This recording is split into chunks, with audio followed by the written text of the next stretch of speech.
سلام سلام كبرات تخطاتلتي channelنا خميكن لكم سلام كتلو سنايت ميتنا مهانا جلسنا اتم سبسكرايب زغبركم انقعد حنصنحكم اتم فيديونا المجمرتا غزي تريقو زلكم كا انقعد حنمزاكم نابلنا نابلاي لما انت مدبنا نسغاغركم سناي مكتتال بمجمرتا كن تحستنا كم تفتو سلازي تراتر لايك بنغبار كتجمرون اللابو wake up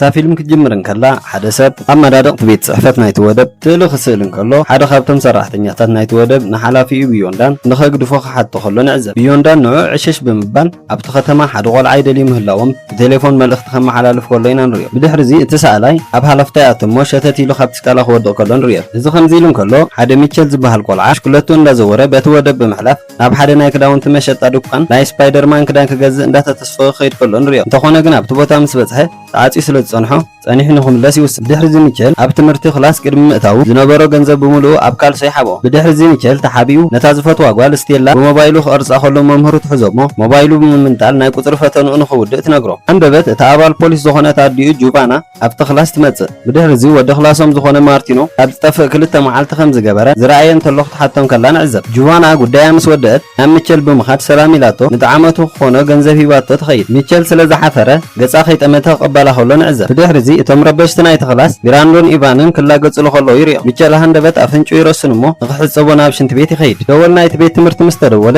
ሚቸል ገንዘቡ ከይምንጥሎ ፈሪሑ ናብቲ ውሽጢ ሽንት ቤት ብምእታው ይሕባ እንተኾነ ግን እቶም ክልተ ደንደንቲ ይረኽብዎም ገንዘቡ ሙሉ ይወስድሉ ሚቸል ወላኮ ተቃውሞን ተራየ ኢቫን ግን ክዘርየሉ ዝኽእል አቦ ከም ዘይብሉ ክነግሮ ከሎ የርየና ሚቸል ሓሪቁ ስለዝነበረ ተሃዊኹነ ኢቫን ስለዝፀረፎ ካብቲ ቦታ ንኻድም 10 ሰከንድ ዕድል ይህብዎ ብድሕሪ እዚ ሚቸል ካብቲ ኢቫን ብናይ ሕብሩ ሽጉጥ ትኩሰሉ ዝነበረ እንዳሽከዐ ካሃድን ክፍትን እንከሎ ኣብቲ መሬት ኩሎም ቶም ተማሃሮ ክሳብ ዝስሕቁ ይስጣሕ ካብዚ ብምቕፃል ሚቸል ናብ ገዛ ይኸይድሞ ማሪዮ ተኸልቦምን ካንዴላ ታጓል ሰራሕተኛ ናይ ገዝኦምን ይረኽብዎ ብድሕሪ እዚ ኣብ ክፍሉ ብምዃን ኣብ ስቴላ ናይ ሃሎዊን ፓርቲ ናይ ዕድመ ደብዳቤ መፂዎ እንተኮይኑ ክረጋግጽ ከሎ ካንዴላ ናብቲ ክፍሊ ተኣቱ ሚቸል ነታ ትዛረቦ ዝነበረት ንእሽተይ ቆልዓ ከይተገደሰ ነቲ ገንዘቡ ዘቐምጠሉ ብምስሓብ ክንደይ ከም ዘለዎን እንታይ ከግዝኦ ከም ዝኽእልን ክሓስብ ከሎ ንዕዘብ ብድሕሪ እዚ ካንዴላ ሃንደበት ነቲ ተዓጻፈ ዓራቱ ብምስሓባ ክወድቃ ክብል ከሎ ሚቸል بفጥነት በመምጻእ የድሕናሞ ካንዴላ ብምግራም ተጥመቶ እንተኾነ ግን ወላ ሓደ ዓርክ ስለዘይነበረ ክትላገጸሉ ኸላ ንርያ ካብዝም ንቕጻ ሚቸል ናብ ሓደ ናይ ቀደም ድኳን ክኸይድ ይውስንሞ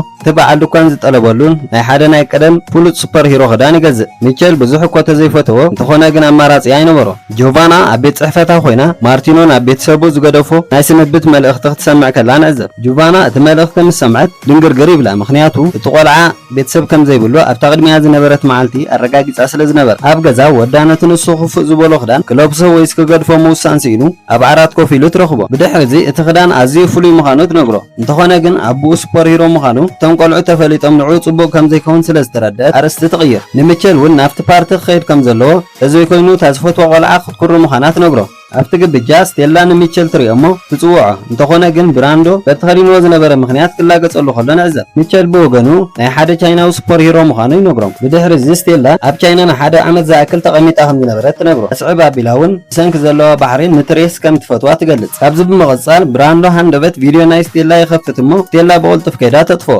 ኢቫን ከዓ እቲ ቪድዮ ኣብ ናይ ሚቸል ሞባይል ከም ዝረኸብዎ ይነግራ ሚቸል ብፍርሒ ተዋሒጡ ኣብ ሸቓቕ ይሕባእ ስውር ሰብ ንክኸውን እውን ይልምድ ድሕሪ ቁሩብ ካብቲ ገዛ ዝኾነ ሓይሊ ይወፅእ ሚቸል እውን በቲ መስኮት ወፂኡ ይኸይድ ንጽባሒቱ ሚቸል ምስ ክዳውንቱ ስለዝሓደረ ኣብ ዓራት ይበራበር እሞ ማርዮ ተጨኒቑ ክሪኦ ከሎ ንዕዘብ ሚቸል በቲ መስትያት ክሓልፍ ከሎ ርእሲ ኣይነበሮም እንተኾነ ግን ንሱ ኣይስተውዓለን ዝነበረ ስኑ ንምሕፃብ ብራሽ ክገብር ምስ ደለየ ግን ርእሱን ኢዱን ከም ዘየለ ይርዳእ ብስምባድን ኣብቲ ዓብ መስትያት ብምኻድ ሽጎማንኡ ይኣልዮ እሞ ሙሉእ ነብሱ ከም ዘይረአ ይግንዘብ ጁቫና ናብቲ ክፍሊ ተኣቱ እሞ እንተኾነ ግን ክትሪኦ ኣይከኣለትን ማርዮ ግን ኣብ ትሕቲ ዓራት ተሓቢኡ ይጸንሓ እሞ ብምግራም ስሒባ ክተውፅኦ ከላ ሚቸል ኣቐዲሙ ከም ዝወፀ ዝሕብር ደብዳቤ ይጽሕፈላ ኣዲኡ ንተኸልብን ገዲፎሞ ምስከዱ ሚቸል እንታይ ከም ዝገብር ክሓስብ ከሎ ንዕዘብ ብድሕሪ እዚ ሙሉእ ነብሱ ተሸፋፊኑ ናብቲ ቤት ትምህርቲ ይኸይድ ንስቴላ ብማዕዶ ምስ ረኣያ ነቲ ግብጃ ናብኡ ዘጋጠመን ይዝክሮሞ ብሕፍረት ይወሓድ ንገዛ ክምለስ ኣብ ዝሓሰበሉ ግዜ ንኢቫን ምስ ሽጉጡ ይርዮ ብድሕሪ እዚ ሚቸል ሓደ ሓሳብ ይሓስብ እሞ ሰብ ይከታተሎ ከም ዘሎ ስለዘይፈለጠ ብምሉእ ክዳውንቱ ኣውፅኡ ናብቲ ቤት ትምህርቲ ይኣቱ ኣብ መንጎ ትምህርቲ ሚቸል ናይ ኢቫን መጻወቲ ሽጉጥ ብምውሳድ እታ መምህር እንዳፀሓፈትን ከላ ናብቲ ሰሌዳ ድሕሪ ምትኳስ እታ ሽጉጥ ናብ ኢቫን ይድርብያ እታ መምህር ኢቫን ሒዝዎም ስራየት ብጣዕሚ ተቆጣዕ እሞ ናብቲ ዳይሬክተር ከተመልክት ከላ ሚቸል ምስ ረኣየ ናይ ቁፅሪ ፈተና ወረቐቱ ካብ ተመዛዚ ብምውሳድ መልሲ ካብ ካልእ ቀዲሑ ክምልስ ከሎ ንዕዘብ። ካብዚ ብምቕፃል ሚቸል ናብቲ ባይታ ቴኒስ ዝፃወት ዝነበረ ብራንዶ ብምኻድ ርብሾ ከሎ ንዕዘብ። ብሰንኪ ሚቸል እውን እቲ ቆልዓ ስለ ዝተሳዕረ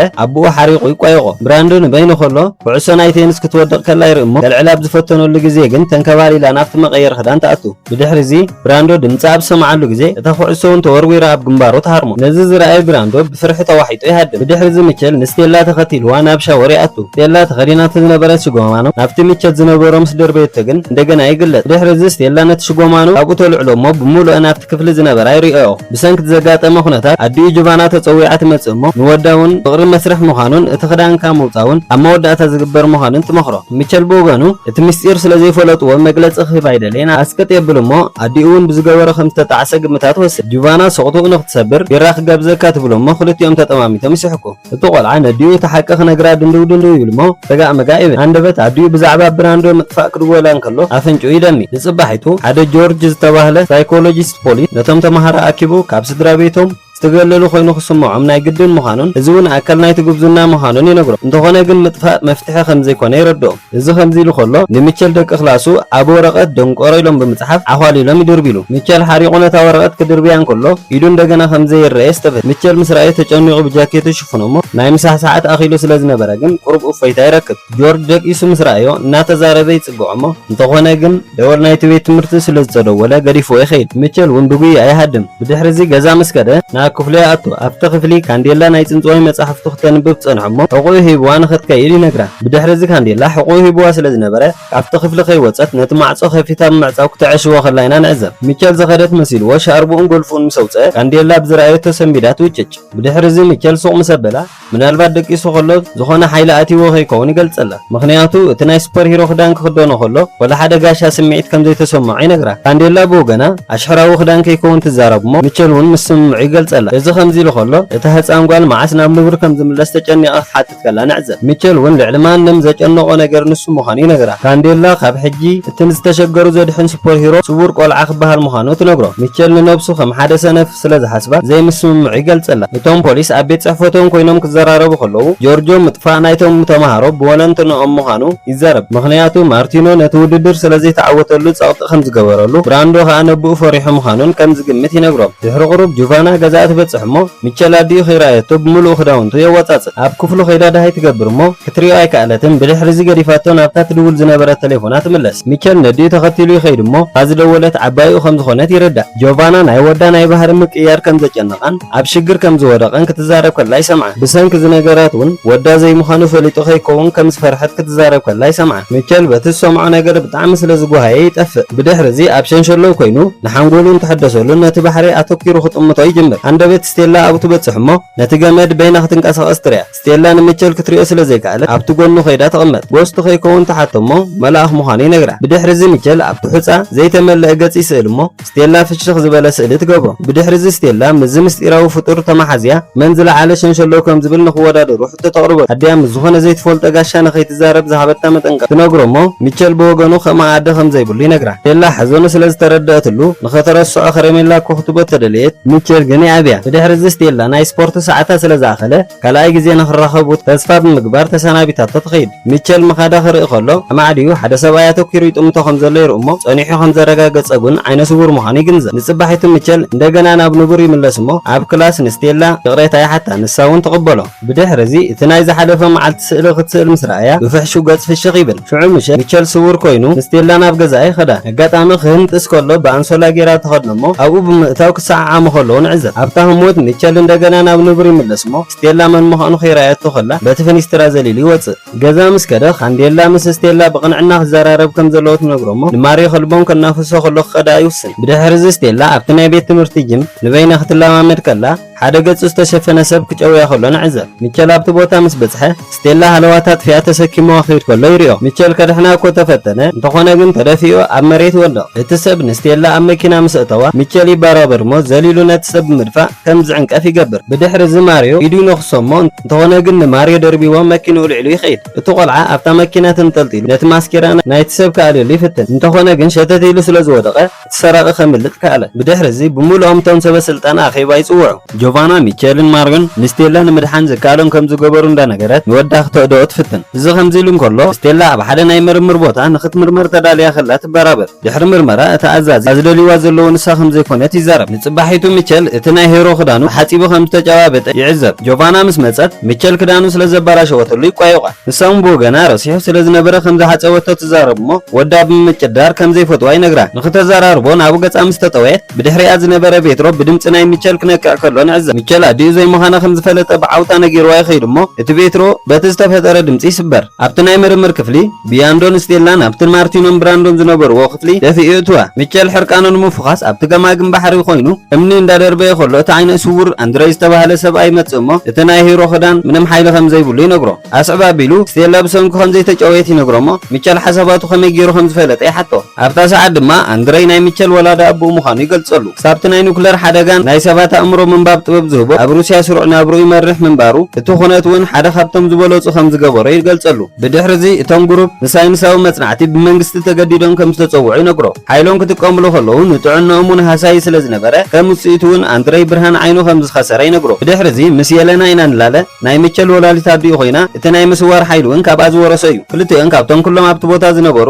መኻናት ስለ ዘይነበሩ ከም ዝወለዱ ይነግሩ እቲ ቆልዓ ከይወስድሎም ስለ ዝፈርሑ እውን ከም ዝሃደሙን እንተኾነ ግን ቢያንዶ ምስ ዓሻኽሩ ከም ዝተኸታተሎም የዘንትወሉ ኣንድሬይ ንሚቸል ሒዝዎ ክሃድም ከሎ ኣቓልቦ ናይቶም ሰባት ብምስሓብ በቲ ናይ ምስዋር ክእለታት ቃለሶም ድሕሪ ምጽናሕ ቢያንዶ ብዝተኮሳ ጥይት ትህረም ብድሕሪ እዚ ይከታተልዎ ስለ ዝነበሩ ኣንድሬይ ንወዱ ክከላኸለሉ ከም ዘይክእል ይርዳእ እሞ ጆቫና ቆልዓ ከም እትደሊ ሓንጎላ ኣንቢቡ ስለ ዝተረድአ ምስ ጆቫና ይገድፎ ኣንድሬይ ሚቸል ንጆቫና ከም ዝጸልኣ ስለ ዝፈለጠ ከምኡ ክገብር ከም ዘይብሉ የረድኦ ብድሕሪ እዚ ኣብ ጥቖም ዝነበረ ገፋፋ ዓሳ ኣንድሬይ ንሚቸል ዝሰርቆ ዘሎ መሲልዎ ናብ ፖሊስ ክድውል ይሓስብ ከም ዘሎ ሓንጎሉ ብምንባር ኣንድሬይ ይፈልጥ ኣብ ቤት ጽሕፈት ሓደ መሳርሕታ ብዛዕባ ወዳ ዝተደወለ ቴሌፎን ምስ ነገራ ጆቫና ትጭነቕ እዚ ከምዚ ኢሉ ከሎ ኣንድሬይ ንሚቸል ይጉብል ስለ ዝነበረ ማዕረ ማዕሪኡ እውን እቲ ሓይሊ ምዕብል ከም ዘሎ ይገልጸሉ ብድሕሪ እዚ ከመይ ገይሩ ክቆጻጸሮ ከም ዝኽእል ክመሃር ከም ዘለዎ ይነግሮ ካብዚ ብምቕጻል ኣንድሬይ መታን ከይተሓዙ ተዘክሮ ናይቲ ገፋፋ ዓሳ ይድምስሰሉ ብድሕሪ እዚ ኣንድሬይ ምስ ነብሱ ክወሃድ ዝኽእል ክዳን ይህቦ እሞ ዝኾነ ሓገዝ ኣብ ዘድልዮ ግዜ ምስቶም ግሩፕ ከም ዘሎን ክሕግዞ ከም ዝኽእልን ይነግሮ ድሕሪ ቁሩብ ጆቫና ምስ መሳርሕታ ኣብቲ ቦታ ይበጽሑ እሞ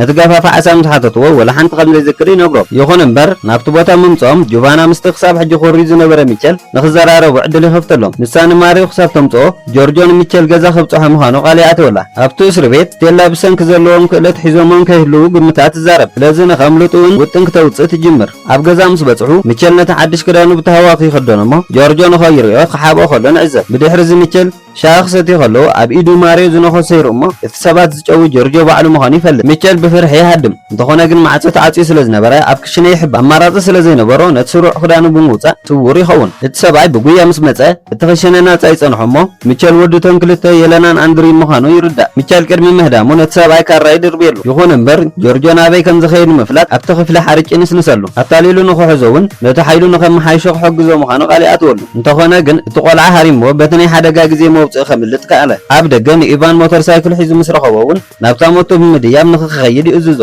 ኢቫን ብዝረኣዮ ነገር ድንግርግር ኢልዎ ሞተር ሳይክሉ ኣልዒሉ ይኸይድ ኣብ ከባቢ ሓደ ዓብ ዝኣረገ መኻዚኖ ምስ በፅሑ ኢቫን ካብ ዘይርአ ሰብ ትእዛዝ ኣይቅበልን ብምባል ነቲ ተሳፋሪ ክሃርሞ ይፍትን ሚቸል ብቐሊሉ የስሕቶ እሞ መን ምዃኑ ይገልጸሉ ጆቫና ገዛ ምስ መፀት ነቲ ሕንፍሽፍሽ ዝበለ ነገራት ትርዮ ሃንደበት ኣብታ ሰዓት ኣንድሬይ ይመፅእ እዚ ከምዚ ኢሉ ከሎ ስቴላ ኣብ ልዕሊ ማርቲኖን ብራንዶን ብምስቃል ነቲ ጫፍ ናይቲ መንደቕ ክተርክብ ትፍትን ኣኺራ ምስ ደየበት ኣብ ደገ ነቶም ሓለውቲ ትርዮም ኣብ ሓደ ክፍሊ እውን ሓደ ዕብይ ዝበል ኣርቲልዮ ዝበሃል ሰብኣይ ትርኢ ካብዚ ብምቕፃል እቲ ፊልሚ ናብ ሚቸልን ኢቫንን ይወስደና እሞ ሚቸል ንኢቫን ጆርጆ እቲ ጨዋይ ምዃኑ ይነግሮ እሞ እንተኾነ ግን ኢቫን ጆርጆ ናይ ስነ ኣእምሮ መምህር ምዃኑ ስለ ዝፈልጥ ንኸኣምኖ ይሽጋር ሚቸል ቀፂሉ ጆርጆ ሓቀኛ ናይ ስነ ኣእምሮ ተመራማሪ ከም ዘይኮነ ድሕሪ ምንጋር ነቶም ተጨውዮም ዘለዉ የዕርኽቶም ከድሕንዎም ከም ዘለዎም ይዛረብ እዚ ከምዚ ኢሉ ከሎ ስቴላ ናብቲ ልዕሊ መርከብ ብምድያብ እቲ ናይ ሓለዋ መብራህቲ ቅድሚ መውልዑ ስእሊ ትስእለሉ ብድሕሪ እዚ ሚቸል ነቲ ስቴላ ዝሰኣለቶ ፍሽኽ ዝበለ ምስሊ ካብ ርሑቕ ይርኦ እሞ ምስ ኢቫን ተተሓሒዞም መንገዶም ናብኡ የቕንዑ ብድሕሪ እዚ እቶም ሓለውቲ ስለ ዝረኣይዋ ጎቲቶም ናብ ቦታ ይመልስዋ እቶም ቆልዑ ኣብቲ ቦታ ምስ በጽሑ ነቶም ዋርድያ ይርእይዎም እሞ ከመይ ገይሮም ክኣትዉ ከም ዘለዎም ውጥን የውፅኡ። ናይ ሕብሪ ሽጉጥ ተዓጢቑ ዝነበረ ኢቫን ነቲ ኣላርሚ ትኩሰሉ እሞ ምውጫጭ ይጅምር። እቶም ዋርድያ በቲ ኣላርሚ ቀልቦም ምስ ተተሓዙ ሚቸል ተሰዊሩ ይኣቱ። ቢያንዶ እንታይ ይፍጠር ከም ዘሎ ክረጋግጽ ከሎ ሚቸል ከይተረኣየ ይኣቱ። ብድሕሪዚ ጆርጆን ቢያንዶን ብምዃን ንኣንድርን ጆቫናን ይከታተልዎም ከም ዘለዉ ይርኢ። ብድሕሪዚ ናይ ሚቸል ክዳን ምስ ተሓፂን ሪያክት ይገብሩ እሞ ጆርጅ ይሰምዖ። ወላ ሓንቲ ክርኢ ኣይከኣለን እንተኾነ ግን ንስቴላ ከም ዘላ ክረጋግጹ ነቶም ዋርድያ ይነግሮም። ድሕሪ ቁሩብ ቢያንዶ ንስቴላ ናብ ቦታ መሊስዋ ክኸይድ ከሎ ሚቸል ይርእዮ። እቲ ዋርድያ ብጥቕኡ ምስ ሓለፈ ሚቸል ብመጥፍእ ሓዊ ሓፂን ብምጥቃም ነቲ ዋርድያ የውድቖ እሞ ድምፂ ዝሰምዐ ካልኣይ ይመጽእ። ንዑ እውን ሽጉጥ ብምዕማር ንኣዕሩኽቱ ናጻ ክለቆም የፈራርሑ። ነቶም ቆልዑ ምስ ከፈቶም ነቲ ሰብኣይ ናብቲ ክፍሊ እቱ ይዓጽዎ እሞ መን ምዃኑ ነቶም መማህርቱ ይገልጸሎም። ቅድሚ ምምላጦም ስቴላ ነቲ ኸሞም እሱር ዝመሰለ ኣርቲልዮ ንኸድሕኖ ተሓቶ። ስቴላ ንሚቸል ክትሕግዞ ክትተርፍ እንከላ ማርቲኖን ብራንዶን ግን ፈሪሖም ገዲፎሞም ይኸዱ። ሚቸል ንስቴላ ንውሕስነታ ቅድሚ ምስዋሩ እታ ሽጉጥ የትሕዛ። ኣብ ደገ ጆቫናን ኣንድሬይን ንኢቫን ይረኽብዎ እሞ ሚቸል ኣበይ ከም ዘሎ ኣእምሩኡ ብምንባብ ይርድኡ። እዚ ከምዚ ኢሉ እንከሎ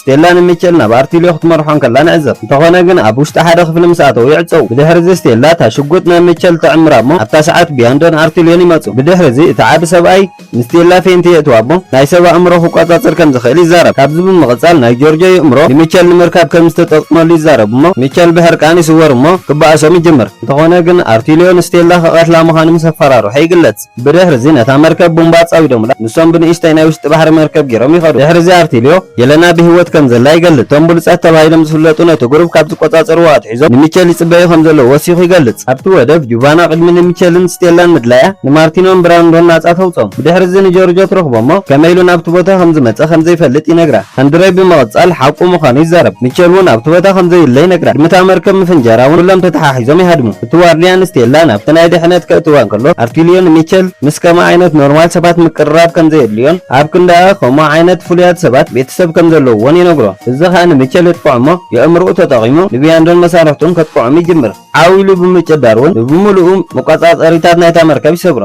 ኣርቲልዮ በዚ ስለ ዝሰንበደ የለና ክትኩርየሉ ምዃና ይነግሮ። ሚቸል ግን ኣዲኡ ከም ዝሞተ ስለ ዝኣምን ንስቴላ ሒዝዋ ይሃድም። ብድሕሪዚ እቶም ሰባት ስልጣን ምስ ኣውፅዎም ሚቸል ካብ ተሰዊርዎ ዝነበረ ብምግላጽ ንኹሎም ምስሊ የርእዮም። ሚቸል ብማዕዶ ንኣንድሬይ ምስ ረኣዮ ናይ ኣቦኡ ውጥን ስለ ዝተረድአ ተኸቲልዎ ይኸይድ። ናይ ኩሉ ሰብ ናይ ምዝካር ተኽእሎ ንኸይዱ ምስሶ እኮ እንተተማሕፀኖ ኣንድሬይ ግን ድሕነት ናይ ወዱ ከም ዘገደሶ ክድምስሶ ምዃኑን ይዛረብ። ካብዚ ብምቕጻል ሚቸል ነቶም ጉሩብ ዘድልዮም ሰብ ንሱ ጥራይ እንተኾይኑ ንምንታይ ንስቴላ ከም ዝጨወይዋ ይሓትት እሞ ንሱ ምንም ከም ዘየገድስ ነጊሩ ይዓጽዎ። ብድሕሪዚ ስቴላ ኣብ ደገ ወፂያ ምስ ረኣያ ተዘኩራ ከይተደምሰሶ ከሎ ንኽረኽባ ይኸይድ። እታ ጓል እውን ስሒባ ድሕሪ ምስዓም ከም ዘይትርስዖ ትነግሮ። ኣብታ ሰዓት ኣንድሬይ ዝኽሪ ናይቶም ብምሉኦም ነቲ ጉዳይ ዝረኣዩ ክድምስስ ይጅምር። ብድሕሪዚ ጆቫና ነቶም ተጨውዮም ዝነበሩ ቆልዑ ክትረኽቦም ስለ ዝኽኣለት ጅግና ተባሂላ ማዕረግ ክትውሰኽ ከላ ንዕዘባ። ካንዴላ ክሳብ ሕጂ እቲ ናይ ብሓቂ ጅግና ሚቸል ምዃኑ ትፈልጥ እያ። ሚቸል ግን ብናቱ ጅግንነት ኣዲኡ ተፈላጥነት ምርካባ ዕጉብ ምዃኑ ይገልጽ። ኣብ ቤት ትምህርቲ መማህርቶም ስለ ዝተመልሱ ጽምብል ክገብሩሎም ከለዉ ኢና ንዕዘብ። ሚቸል ስቴላ ክትወፅእ ከላ ይርአ እሞ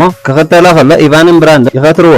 ሚቸል ንኢቫን ዘለዎ ናይ ቀልቡ ምርካብ ድሌት ሕማም ክሕከም ከም ዝኽእል ይነግሮ። ንብራንዶ እውን ምስ ኣቦኡ ክሰማማዕ ከም ዘለዎ ይመኽሮ እሞ ነዚ ዝሰምዖ ክልተ የዕሩኽ ሰንቢዶም ይገድፍዎ። ብድሕሪዚ ሚቸል ናብ ስቴላ ይኸይድ እሞ ነቲ ተጨውያቶ ዝነበረት ክትርስዖ ከም ትደልን ስለዚ ነቲ ጽምብል ከም ዘይፈተወቶን ነጊራቶ ትኸይድ። ብድሕሪዚ ሚቸል ምስ ሃንጠሰ ዝዘከረቶ እያ ትመስል ብሓደ ወክ ንኽገብሩ ትዕድሞ እሞ ይኸዱ። ኣብ ካሊእ ቦታ ሓደ ወተሃደር እቲ ተሓሲቡ ዝነበረ ከም ዘይሰለጠ ንሓላፊቱ ክነግራ ከሎ ኢና ንዕዘብ። የለና ሃንደበት ብምምጻእ ብበኩስ ተዓብሶ እሞ ነታ ጓል ኣብ ሞሮኮ ከም ዝረኸብዋ ምስ ነገራ ትገድፎ። የለና እንድረይ ተመናቱ ደቃ ከም ዝወሰዶም ትዝክር እሞ ምስ ደቃ ክትራኸብ እንዳሓሰበት ከላ እታ ፊልም ትውዳእ። እምበኣር ዝኸበርኩም ተኸታተልትና ቪድዮና ክሳብ መወዳእታ ስለ ዝተኸታተልኩሞ ብጣዕሚ ኢና ነመስግነኩም። ዝበለፀ ትሕዝቶ ሒዝና ንኽንመጽእ ናትኩም እትንባዕ የድልየና እሞ ሰብስክራይብ ብምግባር ደገፍኩም ክተርእዩና ብትሕትና ንሓትት። ካልእ ኣብ ቀጻሊ መደብና ተዕርይዎ ኣለኩም ትብልዎ ነገር ኣብ ኮሜንት ርእይቶኹም ክትቡናን ክነቕርበልኩም ትደልይዎ እንተደኣ ሃልዩውን ሓሳብኩም ክተካፍሉና ከም እትኽእሉ ብትሕትና ንሕብር። ብዝተረፈ ነዚ ቪድዮ ላይክ ብምግባር ኣይትረስዑ።